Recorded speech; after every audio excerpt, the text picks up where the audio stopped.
found out I'd been elected this year's great teacher before spring break. I was over the moon then. But now that I get to be the COVID great teacher, I'm extraordinarily humbled to be a part of this weird, memorable graduation. Before the coronavirus, I was planning on talking about a subgenre of epic movies that I love, teacher movies. They're a real thing. You can Google a bunch of lists of them. There are scholarly articles on them. Most are very critical, calling the movies trite or sentimental or unfair to hardworking teachers that don't occasion such a story. Mary Dalton, for instance, calls The Great Teacher, quote, ultimately a tool of social conformity, on the surface representing resistance to the system. Sophie Bell writes, after watching several of these movies, I think I've got the plot. 1. The inexperienced outsider teacher was warned that success with these kids is impossible. 3. The teacher experiences complete failure with traditional methods. 6. The class begins respecting the teacher except for one leader who reserves judgment. 8. The students and teacher face a problem. 9. Together, teacher and students solve this problem. And of course, there are a lot of crappy great teacher movies, as in any genre. But there are also a lot of truly great movies in the subgenre. Coach Carter, Half Nelson, School of Rock, Rushmore, To Sir with Love, Stand and Deliver. These movies have made me sentimental and chastened me about the work I do in ways that I think are good. I think the critics misunderstand how the best of these movies are epics. They parallel the great teacher to the epic hero.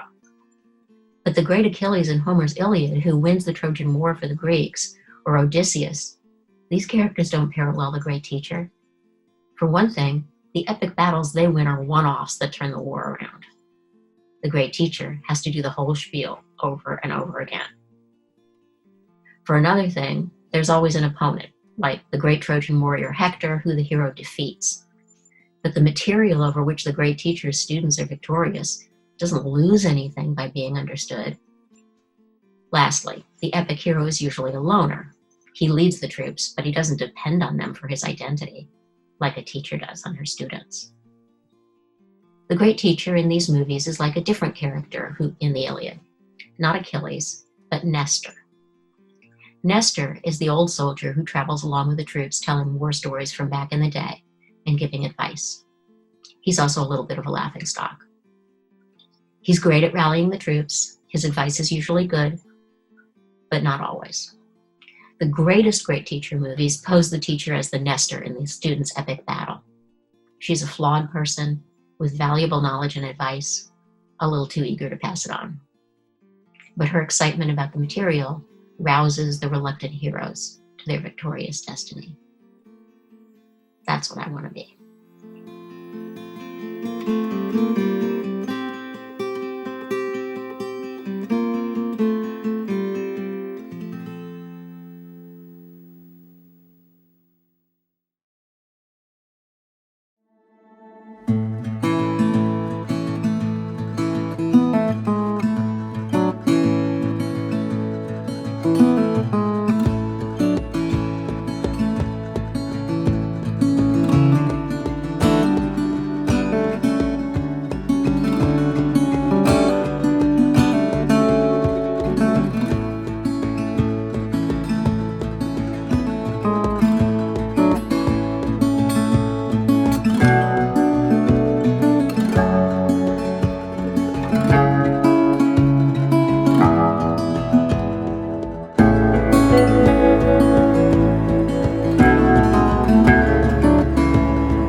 morning, members of the class of 2020.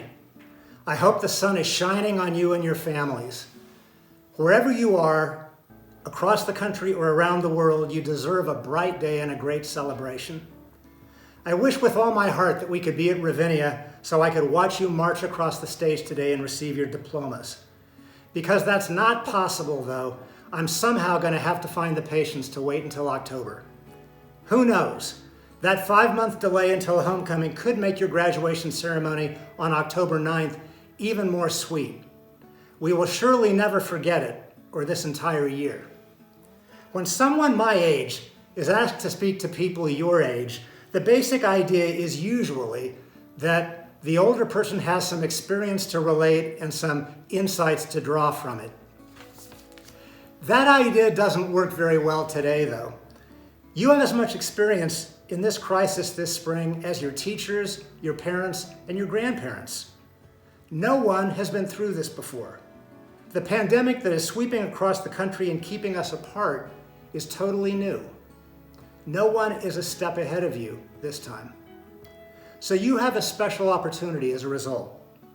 You can decide what lessons our society must learn from this crisis. If there are steps we should take to avoid a future pandemic, for example, then you can identify and implement those steps better than anyone in my generation. In your education at the college, you have learned to think both big and small. You can conceive of a worldwide phenomenon, a virus spanning the globe, and you can also determine the simple, ground-level tactics required to defeat it.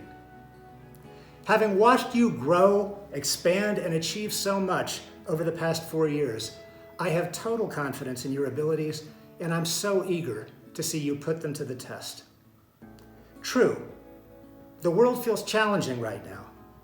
COVID-19 is still with us, the economy is in turmoil, and our community has to stay apart on a day when we should be applauding your graduation.